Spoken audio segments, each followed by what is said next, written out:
Salut et bienvenue sur Croix Obéir. Nous espérons que tu vas bien et aujourd'hui nous aimerons partager avec toi sur la parabole du semeur dans Matthieu 13, le verset 1 à 8 et le verset 18 à 23. Donc sans plus tarder, je vais prier et nous allons commencer. Merci Jésus pour ce moment que tu nous offres et que ton nom soit béni. Amen. Donc dans Matthieu chapitre 13, Jésus s'adressant aux foules a utilisé la parabole du semeur afin d'illustrer la façon dont chacun se comporte vis-à-vis de la parole. Sachant que Jésus est la parole, comment est-ce que les gens se comportent vis-à-vis de Jésus-Christ? Déjà, j'aimerais que tu prennes le message personnellement pour toi et non en fonction des autres. Donc, que tu t'examines au travers du message personnellement. Dans Matthieu 13, le verset 1 à 8, il est écrit: Ce même jour, Jésus sortit de la maison et s'assit au bord de la mer. Une grande foule s'étant assemblée auprès de lui, il monta dans une barque, il s'assit. Toute la foule se tenait sur le rivage. Il leur parla en parabole sur beaucoup de choses et il dit: Un semeur sortit pour s'aimer. Comme il s'aimait, une partie de la semence tomba le long du chemin. Les oiseaux vinrent et la mangèrent. Une autre partie tomba dans les endroits pierreux où elle n'avait pas beaucoup de terre. Elle leva aussitôt parce qu'elle ne trouva pas un sol profond. Mais quand le soleil parut, elle fut brûlée et sécha, faute de racines. Une autre partie tomba parmi les épines. Les épines montèrent et l'étouffèrent. Une autre partie tomba dans la bonne terre. Elle donna du fruit, un grain, 100, et un autre 60, un autre 30. Donc ça, c'est la première partie de la parabole que Jésus a donnée, que beaucoup n'ont pas compris. Après, les disciples sont allés voir Jésus afin de comprendre ce que voulait dire cette parabole.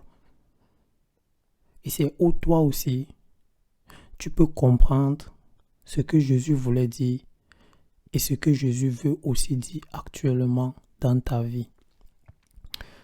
Donc je te supplie de t'examiner au travers de cela. Si tu es sincère, tu te trouveras dans une partie de l'explication de Jésus-Christ.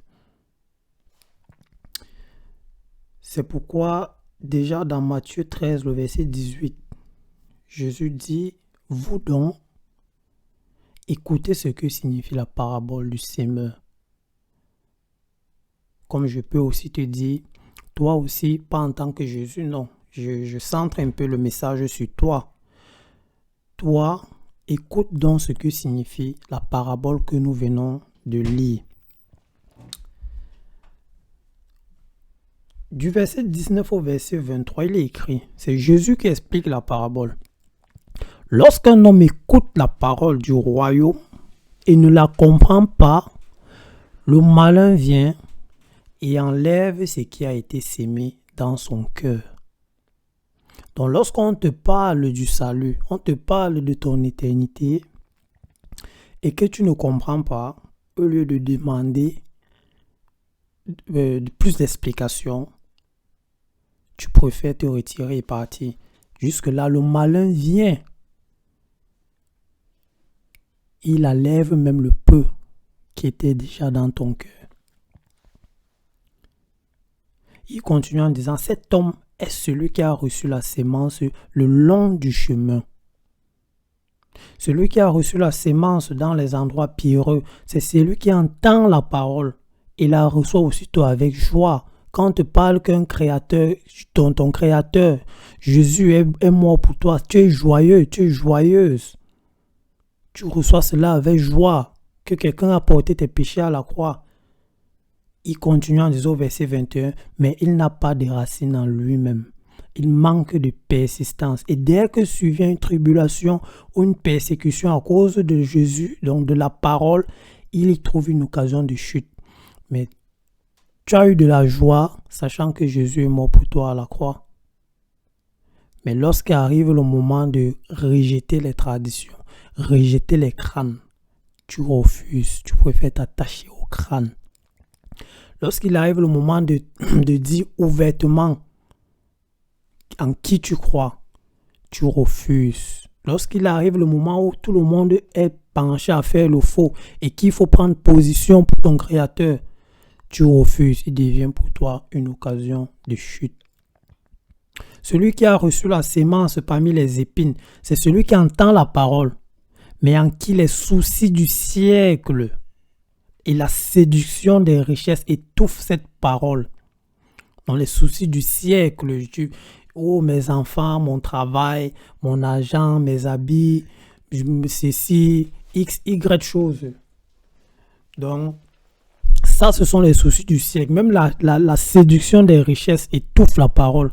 Donc, tu connais que Jésus est mort pour toi, mais tu n'as pas la force d'abandonner cette vie que tu mènes.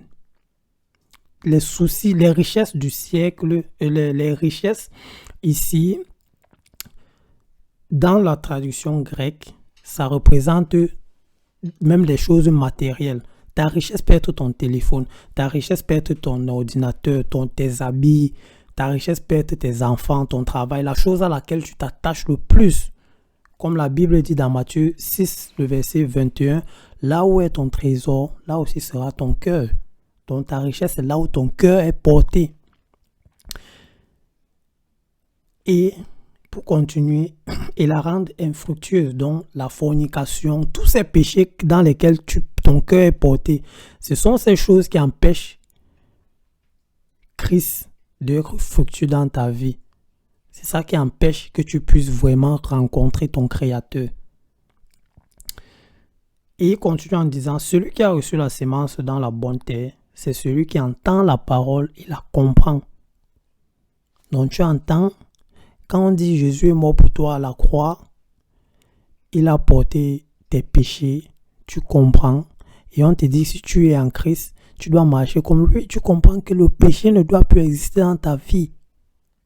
Donc si tu dis avoir cru en Christ, mais tu es toujours dans tes péchés, c'est que soit tu es dans les soucis du siècle, la séduction des richesses, soit tu es dans l'endroit, ceux qui ont reçu la parole sur le chemin pierreux, ou encore tu es de ceux qui ont reçu la parole le long du chemin. L'ennemi est venu retirer. Tu peux lire 2 Corinthiens chapitre 4, le verset 4. Ceux qui périssent, ce sont ceux que le Dieu de ce siècle a aveuglé les yeux pour qu'ils ne puissent pas voir briller l'évangile. Donc, briller Jésus-Christ dans leur vie. Et pour continuer, Jésus dit,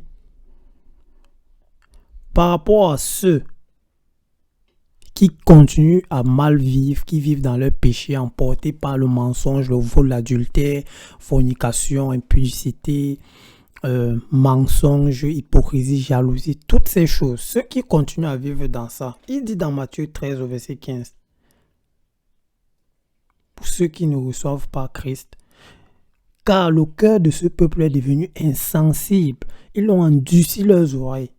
Et ils ont fermé leurs yeux de peur qu'ils ne voient de leurs yeux, qu'ils n'entendent de leurs oreilles, qu'ils ne comprennent de leur cœur, qu'ils ne se convertissent et que je les guérisse.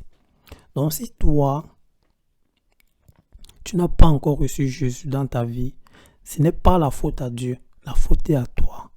C'est parce que tu as endurci ton cœur, tu as endurci tes oreilles, tu fermes les yeux.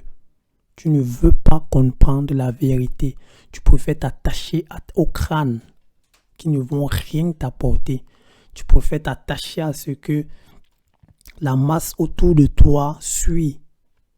Tu ne peux pas suivre Jésus et continuer dans les crânes. C'est impossible. Il faut faire un choix. On ne peut pas suivre 2 lièvres à la fois.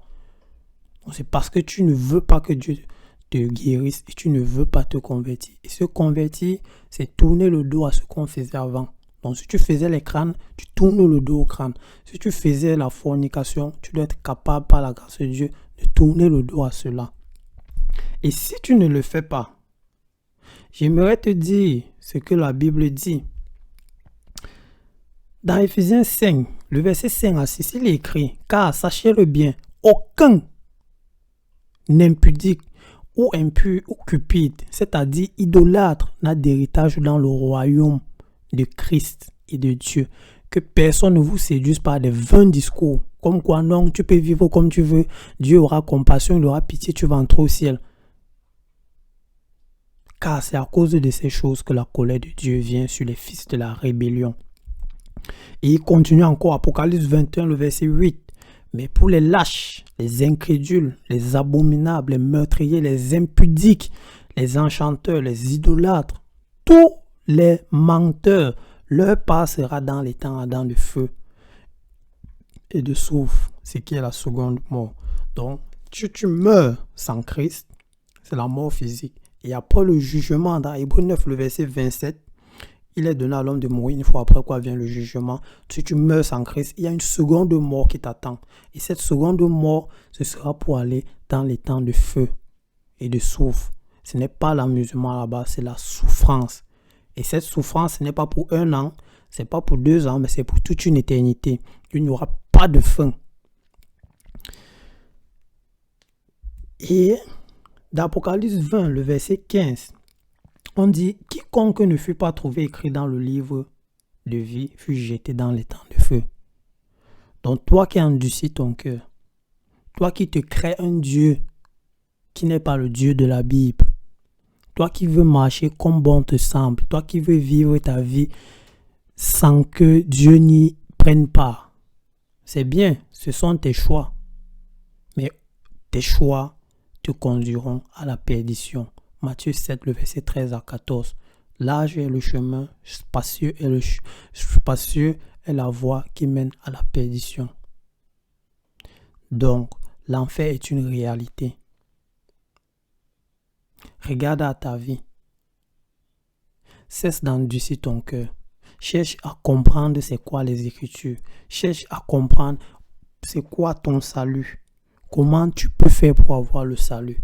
Cherche ton Créateur. Dans Jérémie 29, le verset 13, le Seigneur dit « Vous me chercherez et vous me trouverez si vous me cherchez de tout votre cœur. » Les portes sont encore ouvertes pour la grâce. Je dis encore, les portes sont encore ouvertes pour la grâce. Quelle qu'en soit la vie que tu as eue dans le passé, quels qu'en soient les péchés dans lesquels tu as vécu, il est encore possible pour toi d'être sauvé. Dieu, sans tenir compte du temps d'ignorance, annonce à tous les hommes qu'ils aient à se repentir. Acte 17, le verset 30. Donc si tu veux vraiment suivre Christ, il est encore temps. Il n'y a pas de péché que Dieu ne pourra pas te pardonner si tu reviens à lui. C'est pourquoi dans Jean 1, le verset 1, 14 et le verset 12 à 13, il est écrit « Au commencement était la parole, et la parole était avec Dieu, et la parole était Dieu. » Et si tu te souviens, ce qu'on a lu au début, dans l'explication que Jésus a donnée, c'est que ceux qui écoutent la parole du royaume et ne comprennent pas, le malin vient retirer. Donc, comme on est en train de parler de Jésus, c'est la parole qu'on est en train de te donner. On te donne la parole, c'est une façon de te parler de Jésus, de parler de ton éternité. Prends garde, s'il te plaît, et pense à ton éternité.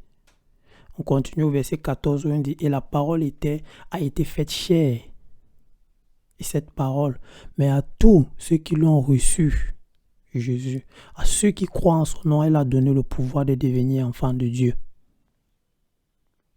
Et croire en Jésus ne signifie pas dire oui, je crois. Parce que dans Jacques 4, je pense au verset 19, on dit même les démons croient que Dieu existe et tremblent. Donc toi, tu ne dois pas te limiter à dire oui, je sais que Dieu existe et tu vis comme tu veux. C'est que tu ne crains pas ce Dieu. c'est que tu ne le crois même pas. Dire que je crois en Dieu revient à dire tu dois marcher comme Christ a marché. C'est ce que la Bible dit dans le livre de 1 Jean. Donc, les portes sont encore ouvertes pour toi. Regarde à ta vie.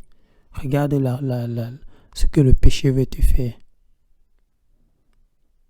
Et c'est pas parce que tu ne mens pas, c'est pas parce que tu ne voles pas ou bien parce que tu ne forniques pas que tu iras au ciel.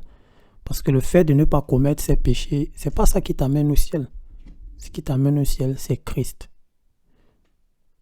Pense à ton éternité, s'il te plaît. Et sache que le péché a pour salaire la mort. Dans la seconde mort, les temps de feu, où il y aura la souffrance, les cris, les grincements de dents, les pleurs. Dieu ne souhaite pas que tu ailles là-bas, parce qu'il veut que tous les hommes soient sauvés. Mais l'homme a le choix. Donc toi aussi, tu as le choix de choisir soit de vivre comme tu veux, soit de suivre ce que ton Créateur dit. Si un point que tu n'as pas bien compris, s'il y a des questions, nous te supplions de nous faire signe, soit par WhatsApp, soit par Gmail, ou nous écrire un message sur Messenger. Et nous serons contents de t'écouter. Que Dieu te bénisse et à la prochaine.